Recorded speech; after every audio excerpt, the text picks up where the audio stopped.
Corona के जांच और चिकित्सा के नाम पर आज मरीजों को लूटा जा रहा है। आज मरीजों से मनमाने तरीके से पैसा वसूल किया जा रहा है। इसी इल्म को कहते हैं आपदा को अवसर बनाना।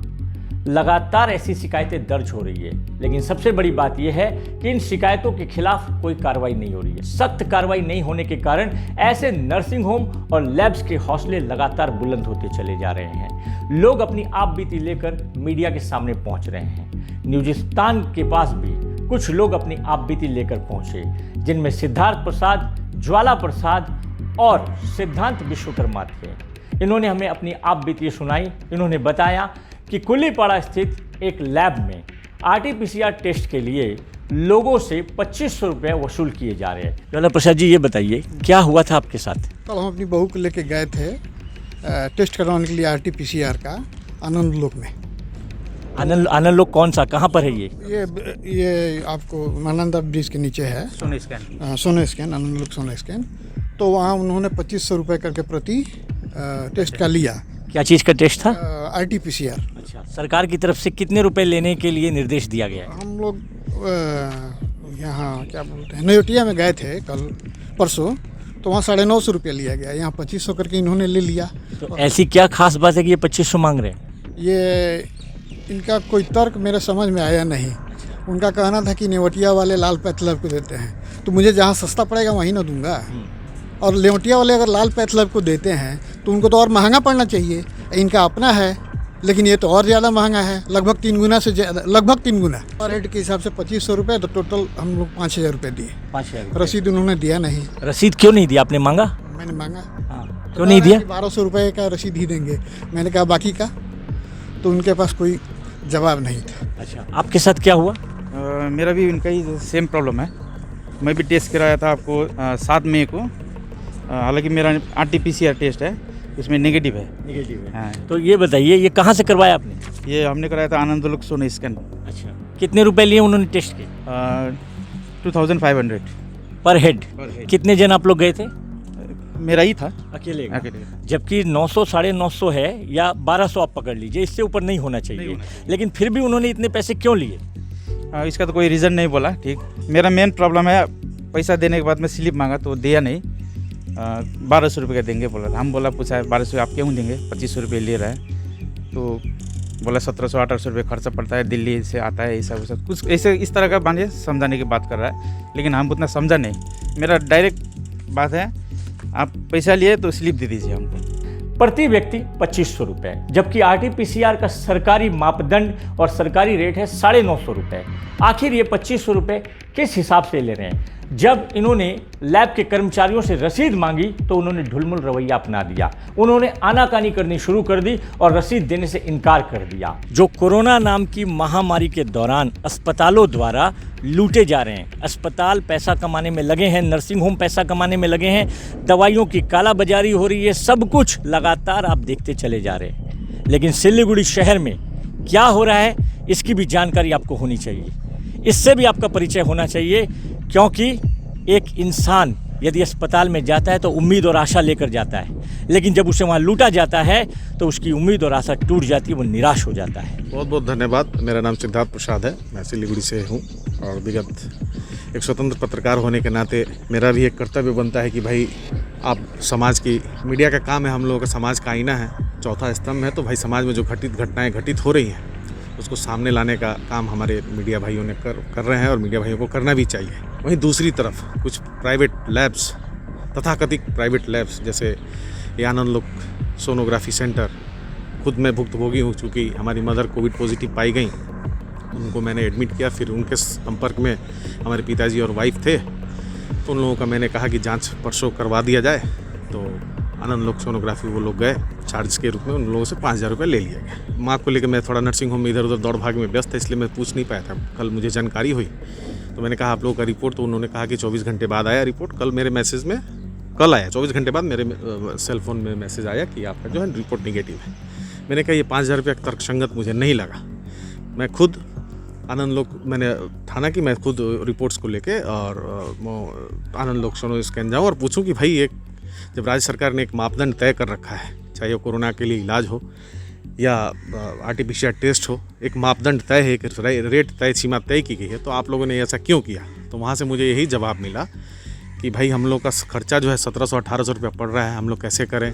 आपको जिसको बोलना है बोलिए, ये कीजिए। मैंने अपना परिचय नहीं दिया। यहाँ तक की धमकी उन्होंने दी? जी, मेरे साथ ये मैं खुद भुक्तभोगी हूँ। मैंने अपना परिचय वहाँ जगजाहिर ना करते हुए मैंने कहा कि भाई आम इंसान कहाँ जाएगा? आप लोग 2500 रुपये एक टेस्ट का लेंगे और आप बिल भी नहीं देंगे। हो सकता है कि कोई बिल क्लेम करे, कोई सरकारी नौकरी वाला हो, उन लोगों को बिल अगर क्लेम, कोई मेडिक्लेम करना चाहे उनको भी हो सकती है। तो उन्होंने कहा कि हम लोग 1200 रुपये से ज़्यादा एक टेस्ट का बिल का नहीं दे सकते, 2500 का हम लोग नहीं देंगे। तो 1300 2600 रुपया जो है उन लोग डायरेक्ट वहीं पे जो है एक पर्दा नुमा रूम कमरा बनाए हुए हैं, वहीं से वहीं गेट पे ही वो लोग नाम लिख के और वो लिख के पैसा भी वहीं वसूल कर ले रहे हैं। तो ये गलत है और मुझे लगा कि इसकी जानकारी, जहाँ एक तरफ माननीय मुख्यमंत्री दीदी ममता बनर्जी के नेतृत्व में 24/7 पूरे पश्चिम बंगाल में बंगाल के लोगों के लिए जो इस महामारी के दरमियान जो दीदी ने कदम उठाए हैं और निरंतर प्रयास उनका जारी है कि भाई बंगाल की जनता की वो सेवा कर रही हैं। इस बात की शिकायत CMOH से सिद्धार्थ प्रसाद ने की।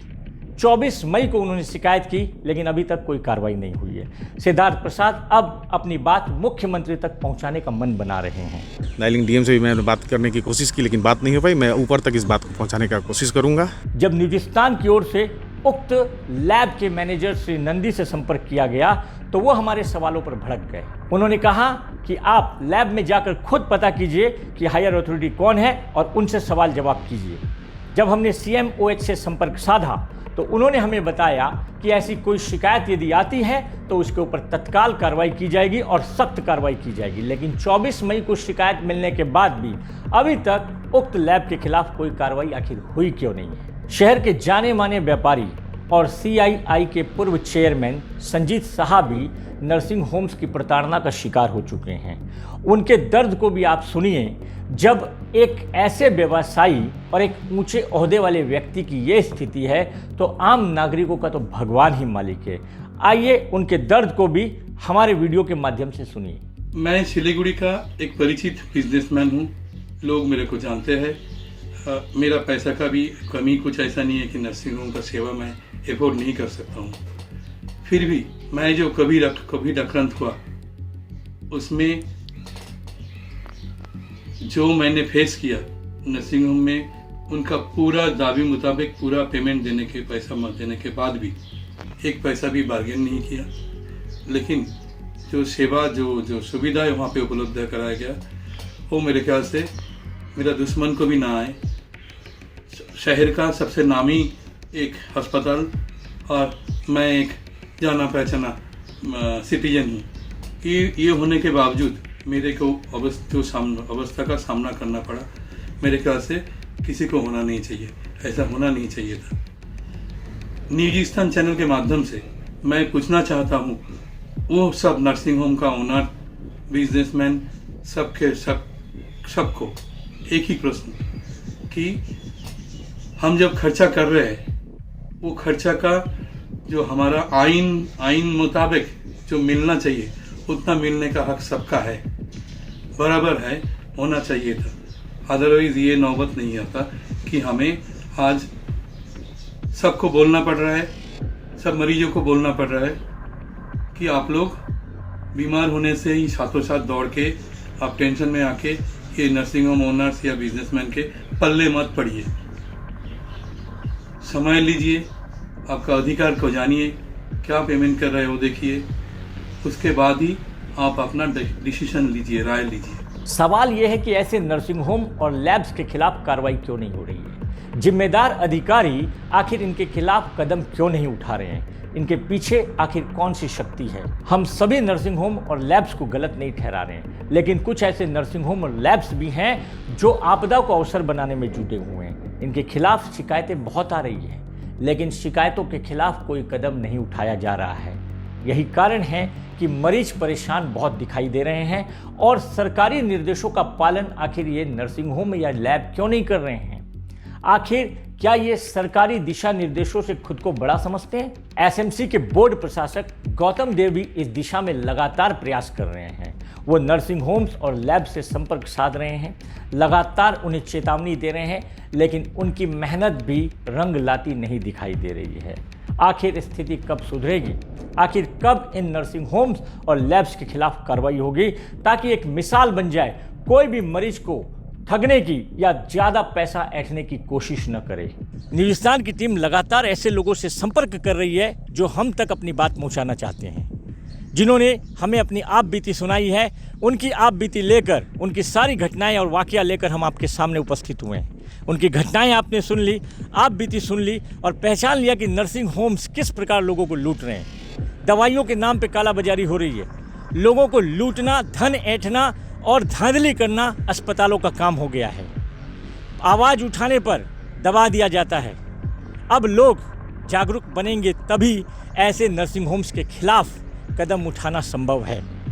आप सबसे अनुरोध है, आपके साथ भी यदि ऐसी कोई घटनाएं घटती है, आपके साथ भी यदि कोई ऐसा वाकया होता है जिसके दौरान आप लूटे जाते हैं, छले जाते हैं, या आपके साथ नर्सिंग होम अत्याचार करते हैं, मेंटल टॉर्चर करते हैं आपको, तो आप हम तक अपनी खबर पहुंचाइए। हमारे वेबसाइट के माध्यम से हमें कॉल करके, हमें मैसेज करके आप खबर पहुंचा सकते हैं। हम आपसे वादा करते हैं, हम आपकी बात को लाएंगे जनता के सामने, हम लाएंगे सरकार के सामने, हम उठाएंगे प्रशासन के सामने और आपको हम जरूर न्याय दिलाएंगे। ये हमारा वादा है। तो आप बने रहिए ऐसी ही खबरों के लिए न्यूज़िस्तान के साथ। तब तक मैं राजू ओझा, कैमरामैन तुहिन रॉय के साथ आप सबसे विदा लेता हूँ। धन्यवाद।